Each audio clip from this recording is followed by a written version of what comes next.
Dear friends, I'm glad to see you all in Feygin Live. Today we're doing a next translation, day 91. Olexiy, glad to see you. Likewise. Time is 8 p.m. Wednesday, 25th of May. Starting now, we'll start our communications at 8. Not many people are tracking it, so we have a bit fewer people online watching us live. So please share these links to that cast in your social media, especially if you live in Russia. Spread it around, because the propaganda will not let us in otherwise. Same thing, if you're listening to that in English, subscribe to Privateer Station, share the links, because Google and YouTube do not want to promote anything that is related to war, regardless if you represent Putin or the other side. Alright, Olexiy, let's discuss changes that might have occurred today. Anything worthy of mentioning? Today we probably can skip looking at the maps, because nothing too great has changed. So, from Kharkov in the north, Russia is still trying to push a little bit towards Kharkov, and we are turning there into defense formation. So we stopped our advancement to the right. We are handling the ones coming across the border. Now, near Liman, there is a fight there. Very heavy fighting with artillery and aviation. They still want to cross Seversky Donetsk and capture Seversk, and they did attack Seversky Donetsk. We responded, destroyed a bunch of their infantry, but they're still hitting the city with artillery and aviation. Kremlin way of fighting. Destroy everything. To the south, actually more down, they try to get to Bakhmut, to cut the road between Bakhmut and Lysychansk. We did some artillery activity last night and destroyed their intentions and curbed their attempts to advance. And we even counterattacked a bit. Northern Avdiivka, they tried to advance and failed. No success there for them.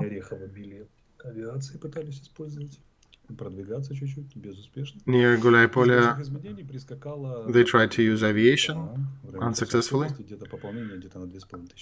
Out of other things that happened, they got about 2,500 people to the other side of Dnieper in Kherson region, so they probably will want to either fortify or push a little further in there. Kadyrov mentioned that Russian troops entered Lysychansk. Is that correct? Kadyrov announced a lot of weird things lately. I would say this is definitely not true, because there was no activity. Somebody can go and take a picture in front of Lysychansk city marker, or they could have gotten there, stolen it, and taken pictures in front of it someplace else, but it's too early to announce that. We still hold it.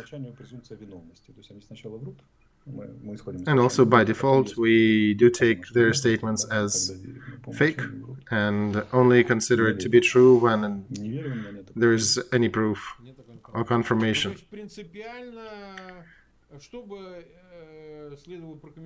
So, in terms of changes, anything major conclusion? Any major conclusion on their move?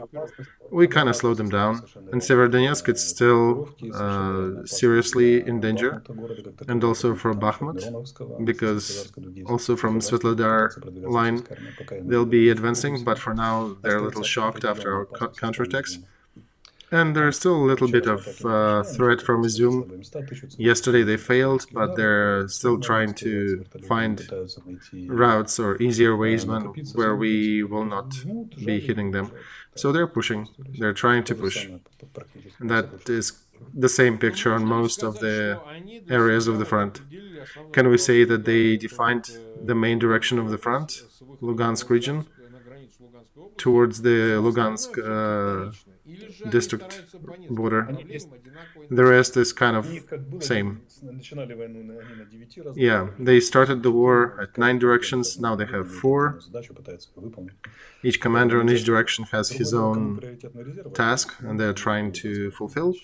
But the priority reserves are being given to Lugansk only. All right, we have 110,000 people watching us live. I understand that this is new time. If you do want to watch us live, come sooner. We're starting at 8 p.m.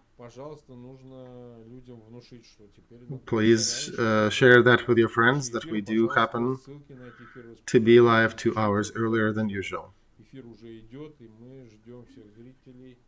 And we would be glad to have you all viewing us live. Also, have you seen Putin visiting one of the hospitals and shook hands with some of his own bodyguards? Seems like they're not real soldiers, that they did look more like his bodyguards, actually. How do you... Any comment on that? Why do you think he had to go and do that in front of the camera? Try to show something? Shoigu was also somewhere behind him.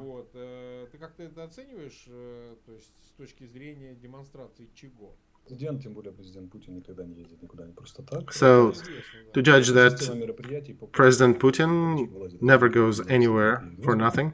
So if he crawled out of his bunker to do something, that's probably a sign. Pretty much a sign of support by the higher command of all the soldiers that are fulfilling his plans, to shake the hands of some symbolic soldiers and convey that they'll be supported, that they'll not be forgotten, and they would more gladly fight for Russia. Why would you need that? Maybe because he's getting signals that not everything is good. And also there is a scenario of escalation going on in Russia, and this is directed both ways, outside and inside.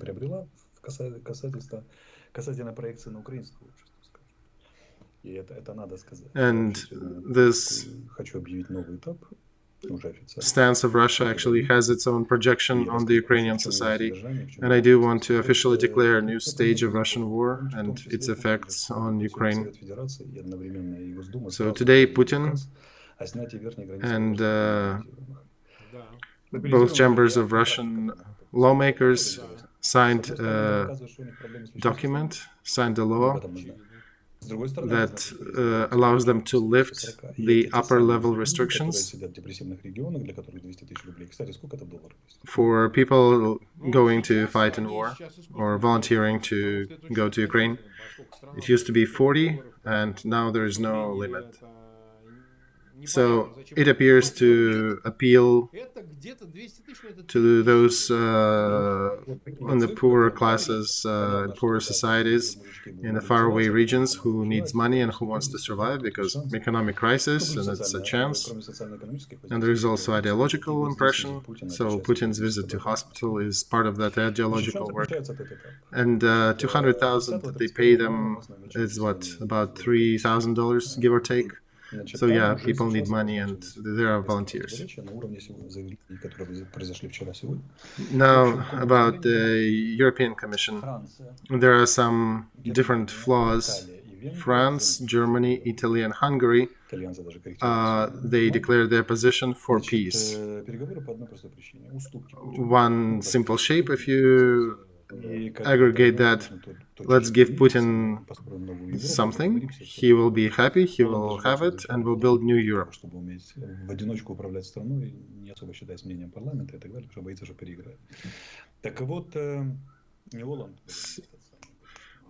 Viktor Orban in Hungary is trying to rule his country by himself without reflecting the opinion of his parliament, so he's kind of scared of his own lawmakers. In the meantime, Ursula von der Leyen and European Union officially state that they want Ukraine to win, and that Putin's aggression needs to suffer strategic defeat. So Europe is in a serious crisis. That crisis is the view of Ukraine, a part of Europe, essentially, and it does have some reflection on Ukraine. Russian army has some tactical success, which in Lysychansk area has a threat of converting to operative success. How is that described? Or what is it due to? It is due to the Lend-Lease tempo. And mostly not because of American support, that is fine. It's more about German support, because whatever they voted for in Germany, 100 Martyrs, 50 howitzers, Leopards, it would have been very different. It's been a month and they have not supplied us any item yet. So in fact, German side is delaying transitioning or transferring us that heavy armor equipment and artillery, being partly at fault for our casualties on the front and us having to fight with beaten up old equipment when we have to do the artillery duel with Russians, which sometimes have better equipment than we do, and we can neither use heavy armor to advance or do fight artillery duels on par with them, or at least match them. Yeah. So there are questions here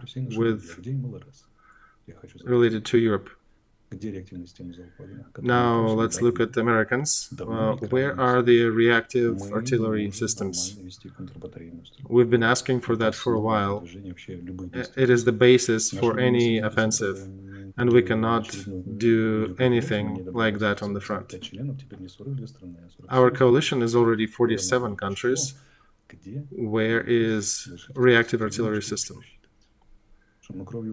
How do you see that? Do you want us to keep buying time by the blood of Ukrainian infantry? This is not a good game. Me personally, I'm not speaking as the representative of the office. Personally, I sincerely do not like that. First of all, European Union, on the level of European bureaucracy, is rather pro-Ukrainian.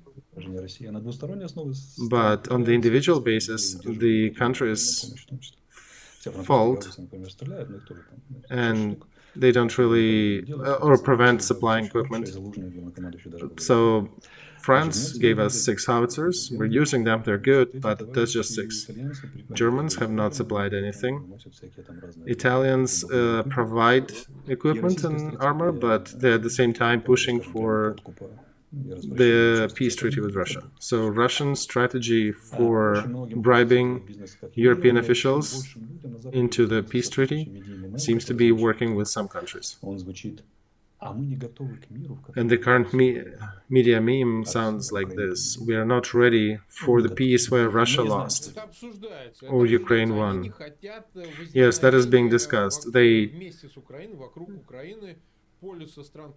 do not want to create another pole, another group of countries who prevail in the Eastern Europe, because they can create a new pole, new power group in Europe, and they do not want to see that happen. Because, yeah, Poland and Ukraine are actually making serious efforts to join their assets together, and that is a serious group if compared with the other European countries. So in Europe, at the same time, there was another notion that Ursula von der Leyen mentioned by the 30th. Initially, they said by the 30th of May they'll be freezing any purchase of Russian oil, but now they're saying it might take a few more weeks. And they have arrested more assets of Russian oligarchs, but they're not using any of that yet. So, European upper administration, Britain, Canada, and United States, they do support Ukraine. They do want Russia to lose in this conflict. But old Europe, France, Germany, Italy, and Hungary, they are supporting Putin. And they want to give him some Ukraine territory. And they want to slow our response to his offensive, to help him obtain conditions, favorable conditions. In the meantime, in Russia, they managed to accumulate 10-15 battalion groups, which is a serious argument, even if they're rookies. And then maybe in a month or two, they can throw another 30 battalion groups, at least that's what they have on paper. So that's what they're saying again, is that they might throw more troops to the north of our border and reigniting that offensive to Chernihiv and Kiev, and maybe adding Belarus troops into the fray. So that situation is kind of going back to March, when we had offensive on 3 sides. And that is only because Europe is scratching certain body parts, thinking that we don't know how to take the world where Russia lost. So that's the current phase of the conflict, and that was probably inevitable. Because on one hand, of course, they'll demonstrate solidarity, admire Ukrainian people resistance, and horrified by Bucha, but then Machiavelli-style politics starts prevailing in Europe, business as usual, when they can go tit for tat with Russian bribing. So right now in Europe also there are countries are pushing for criminal responsibility for supplying Russian Federation with dual technology or military technology. So it does indicate, if anything, that there is the problem, it exists, and it's rather serious that they have to criminalize it to that degree.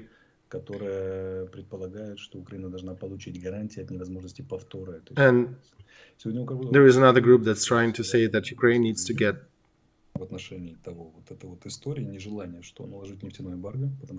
some assurances from repeating the same situation again. And today Zelensky did make a statement that, look, Putin made $30 billion since the beginning of war on their energy, selling his energy to Europe. We can have this war forever with this level of funding. So some people who are representing pro-Ukrainian side in Europe, they're actually using arguments that they are fighting for us. If you want you to be dying yourselves, then you need to really seriously support Ukraine. But there are a lot of pro-Putin forces in Europe, and that's why the assistance is so slow. Because for now we're losing in cadence and tempo. Russia tried to use any assets they have, and we are slacking behind, which makes situation on front is pretty difficult. That's why they have some troops trying to enter the country from the north again, and some push from the south in Zaporozhye. And that is all happening on the background of Ukrainian society,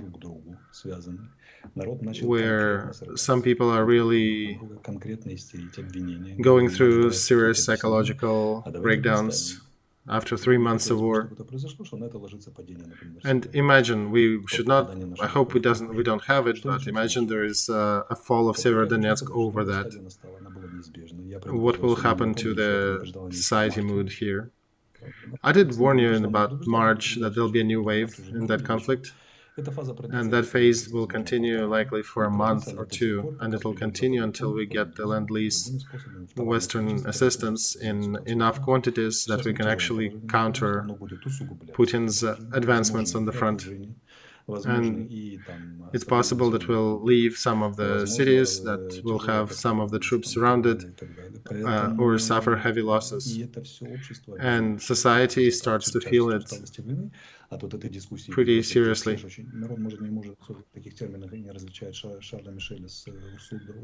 And that is all happening in Europe, on the background of Europe, where politicians are discussing things again.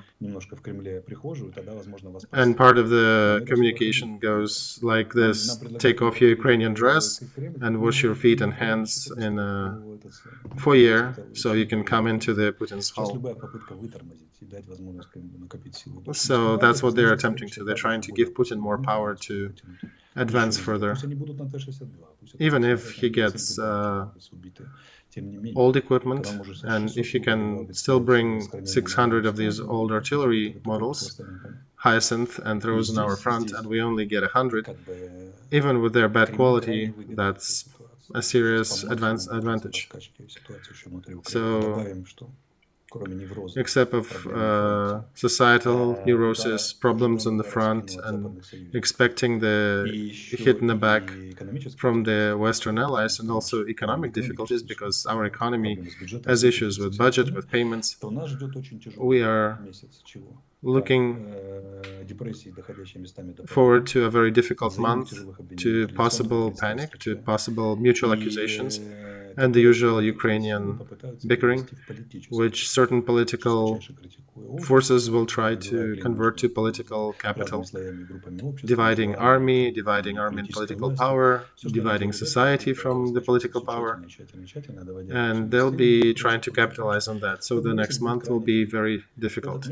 This month could have been much lighter, or could have been much shorter if our Western allies did follow through with their commitment. So here's my question to our American suppliers: where are the systems of reactive artillery fire? Do you want our troops to cover everything with their blood and body parts? While some politicians are saying that we need to win, that we need to stop the bloody dictatorial regime of Putin, a lot of conversation. We don't see those reactive artillery articles. We do need them.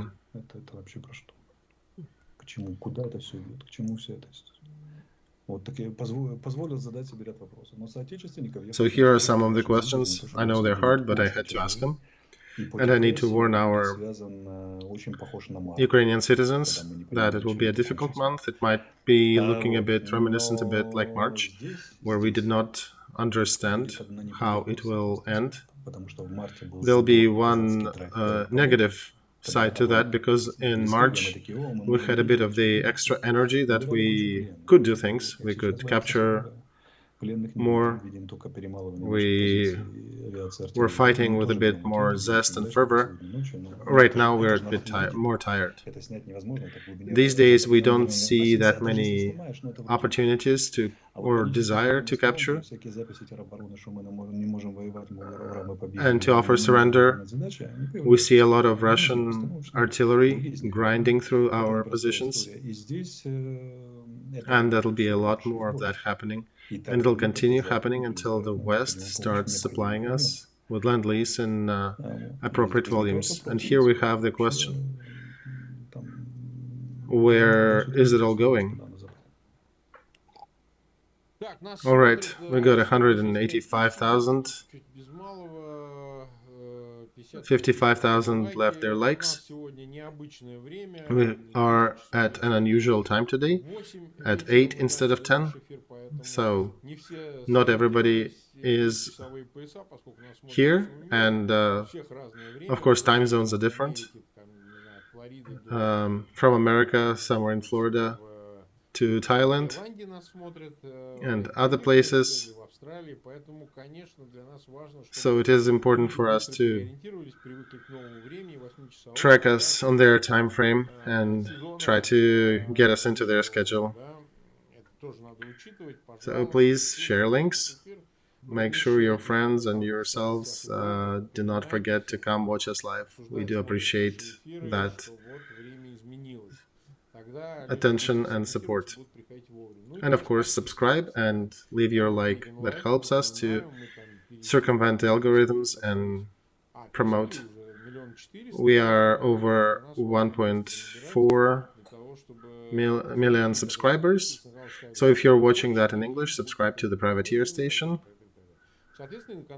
Very important as well. And subscribe to Olexiy Arestovych channel, which is linked in the description of that video. So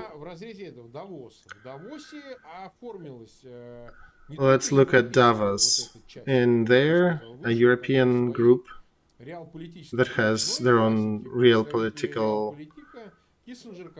truths and visions have defined themselves, but also another group has also defined themselves, such as Kissinger, who is pretty old, but he was trying to push the agenda that Kiev needs to calm down and find a way to find agreement with Moscow. Of course, it'll be related to territorial concessions, and he's basically seconding the Italian plan and additional initiatives of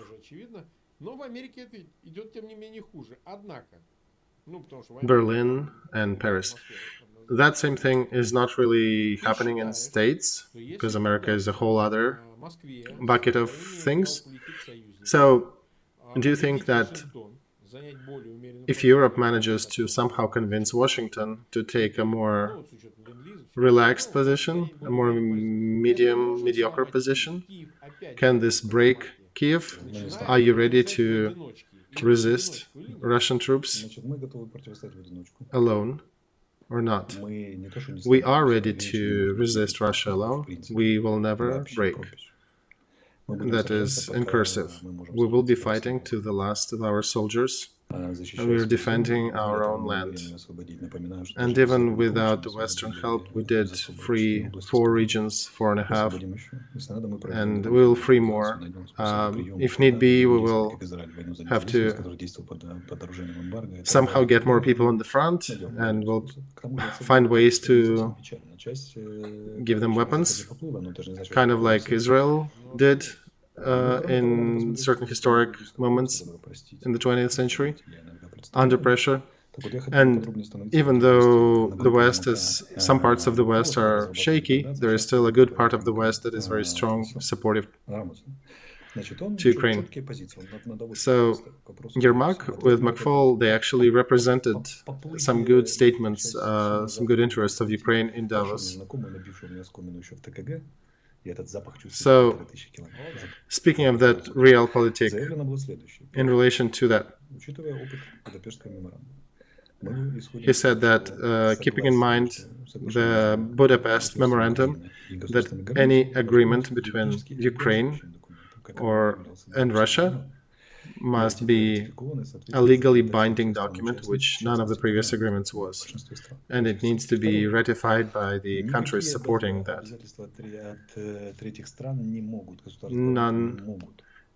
No commitments from the third parties can substitute a strong military potential for Ukraine, which, first of all, needs to be able to defend itself and only rely on additional help as a backup. Third, Ukraine military forces must be supplied with all kinds of modern equipment. All political and nomenclature limitations need to be lifted. Otherwise, we cannot fulfill the United Nations side of that contract, if it is part of it, and we cannot resist an offender like Russia. It is a serious offender. It requires serious force to resist that. And we also need to make sure we have air and sea safety. Ukraine will need annual financial support to supply their military with needed resources, because we are losing every month, and we need to be replenishing our military potential annually. Russia needs to leave the captured territories, and there also has to be a mechanism for preventative sanctions. Remember how we talked at the end of last year that some of the sanctions could have maybe slowed the war with Russia. But no, remember they were telling us we'll lose in 48 hours. And another step is diplomatic support of Ukraine, and having it allowed to the European Union, that would have helped the situation seriously.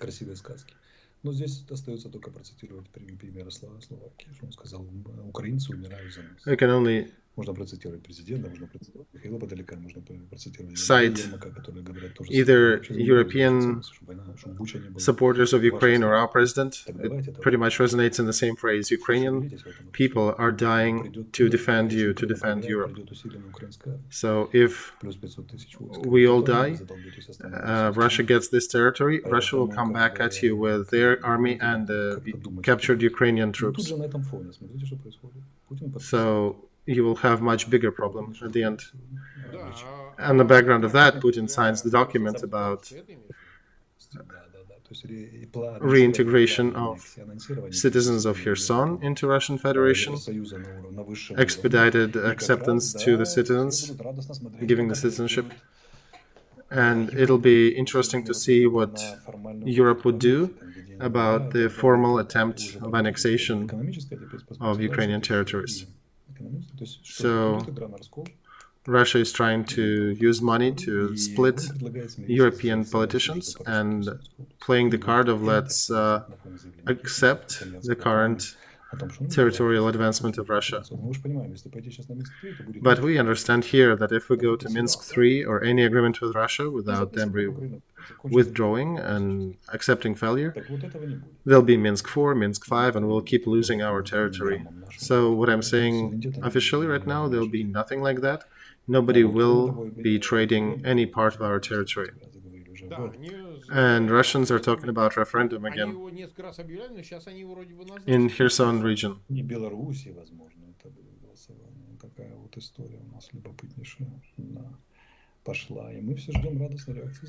So we're waiting for a happy reaction of the West to that Russian statement. And we have a statement of another Russian ambassador that it's too early to speak about Russian base in Kherson, and the words of Zelensky about Russian retreat to the positions before the beginning of war make us question his motives for peace. The entrance of Western troops to the Black Sea would have been a serious drawback to the peace process. So what is happening? They're increasing their pressure on the front. And they're hoping to maybe attack again Kiev, Chernihiv, Sumy. And at the same time, they're saying, let's negotiate. That is for those Russian reps in Europe who are pointing fingers and saying, see, it's Ukraine who doesn't want to converse, because Russia just wants Donetsk, Kherson, and some other regions that they captured. And you just need to appease Putin, and then there'll be eternal peace in Europe, and we'll overcome the food crisis. At this point, I'm almost ready to go into expletive because I'm seriously upset about these positions. Mark, if you want, you can bleep what I'm saying, but I want to say, go fuck yourselves. We have kids dying and soldiers dying. Infantry stopping Russian artillery with their bodies, and you're telling us that we are to give our territories to the invaders. Eat this. This will never happen. You know, sometimes I need to allow myself to do that. And That's Europe for you. Sometimes they start happily and gay, and then they start roll back and playing real politics and playing negotiations with Putin. Back in 2014, they were saying the same about Crimea. Why would you want to fight Russia about that? Just give it up. It'll be all right. And here we are again. We are at about 250,000. Please share links. It's important for us that you watch it live. So please share the cast with your friends. It's a different feeling when you watch it live. You're partaking in that process with us, so it helps. While we do appreciate that you can watch it in recorded version, it creates additional participation when you guys are here with us together. Side note, if you're watching that in English, subscribe to Privateer Station and share the links as well. We are doing our best to keep up with daily releases. All right. There is another piece of news from Turkey. Turkey is still resisting Finland and Sweden joining NATO. That's another angle to this problem. One thing is when the West is uniting and has the single strategy about the actions of NATO countries, and another when these positions differ not only about Ukraine but also even within NATO. That affects the decisiveness and willingness to provide European security by being united within the same system against Moscow, that we're all in the same boat. How do you value that? Do you think Moscow is part of it, or is it just real Turkish flavor? Frankly, Moscow presence is exaggerated even in Europe. They're trying, but they cannot be everywhere. I think it's about the helplessness and primitive levels of some European elites who are basically not on the proper level to meet the requirements of today. This war basically cancelled all the world politics, and it'll change the balance of powers at the end, because it dropped them off. Every mechanism that Europe and America had, none of them worked. So they need to change the system of security. And that's what we're having to deal with. Here we need to understand that this architecture will be changed. And it's difficult to get out of the comfortable position where everybody thought everything is good and they consider it to be the end of times, since there'll be no bloody history coming again. And they were happy. Their main concern was having fresh croissants. And now they have to address that. And Turkish politicians are using these weaknesses in the European system. They're defending their interests, I think, but they're doing it successfully. And in the West, it's also not so much the bribing by Putin, but it's also a good verdict that they cannot imagine the world where Russia has lost. They can imagine the world where Russia is selling them oil and gas, and they are selling Russia transmission for their killing machines, and they're aiming targeting systems that they use to kill Ukrainian citizens. They can imagine that fine. But we don't want to imagine the other world where we need to save money on the energy, when we need to supply military resources, and maybe even fight the war ourselves. We don't want to see such a world. Every Ukrainian soldier, every person in Ukraine who is fighting for survival of our nation, because that's what it is, because otherwise we'll be disappeared by Russian efforts. Every soldier will help these politicians realize that, and European citizens to realize that eventually. But I do have a personal question. I'm speaking not as a political commentator or member of the office. I have a personal question. to dispel that sad note and about the advancement of some Russian troops on the front and getting reserves and the indecisiveness of the West, I want to go over the advantages of Russian army. We have seen T-62 tanks going from Crimea. They're bald, meaning without armor, and they're older than you and me together. Now, the fight near Belogorova, that's done by General Sedyakin. He's a great person. He was always the technical repair person, and his boss is a political functionary who is now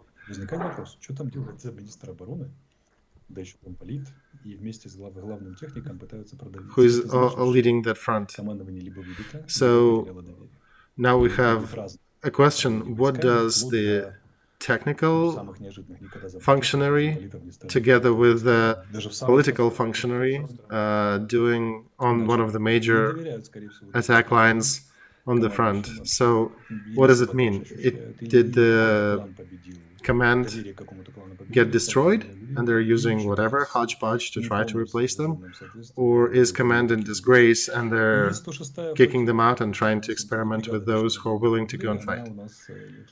And also there is one of the Russian flotillas, I forgot the number. It used to be in Caspian Sea, but it's now partaking in the Black Sea. They said they cannot go into the ocean because of the state of the boats. We are afraid to take them out on a raid because they're about to drown in the current condition of equipment. And they're saying, blaming the thievery, and that they're lacking a lot of serious system. Also, we did shoot another pilot today who was 65 plus. He was on Su-25. That's a heavy military machine. So it looks like an Air Force private company, private activities. How else would a 65-year-old plus officer be piloting a military vehicle on the front? Today, also Ukrainian intel announced that Russia used about 60 to 70% of the Iskander and other missiles that they had set aside for Ukraine. Actually, of total reserves appears that so. So now they still have a document limiting how much missiles they need to have available for the defense of motherland. So now they start to somewhat save resources in terms of missiles, because they cannot just shoot everything they have. And what it tells us, it tells that Russian army is also lacking resources, and it's only the iron will of the command that is that's pushing them forward. And they only will feel the pain of it when the core of the army will be grinded and destroyed, and they'll have much bigger issues with commanding their troops. So today we got another note that Germany decided to sign an agreement with states that they'll be buying liquid gas from states. So despite of all that shady stuff happening in Europe, it's still a bigger process that is launched, and they're switching their capacities, switching their supply lines to America from Russia. So it seems like it's real politic that is costing us a lot, even though they're still going in the right direction. It's just sadly the stance of current political system in the world, and we're fighting for changing that, not just the technical aspects of it, but also the principles of it. I don't see the reason to even fight that war with Russia if we are to keep the same principles of political system. And at the end of this war, I do want to have a different civilization and new rules of engagement. So these horrible experiences would be much harder to repeat. All right, so we've been 45 minutes live. What do you think? We should put it on pause till tomorrow? Let's take a pause and pick up tomorrow at the same time. Tomorrow we shall be using the map. So another request to all of our viewers. I understand it's a bit different timing. We're finishing the show about an hour and a little before the usual start. About 60,000 likes, about 300,000 live. Huge request, please do not forget to share the links to that and spread the information. If you're watching that in Russian, to the live cast. If you're watching that in English, share links to the privateer station. We're trying to stay on top of all the shows of all the casts, so you guys get it the first time in the morning on the American continent. And of course, subscribe to Feygin Live and to Olexiy Arestovych channel, and subscribe to the privateer station. Thank you so much. See you tomorrow, Olexiy. Same place, same time. Goodbye. Всем пока.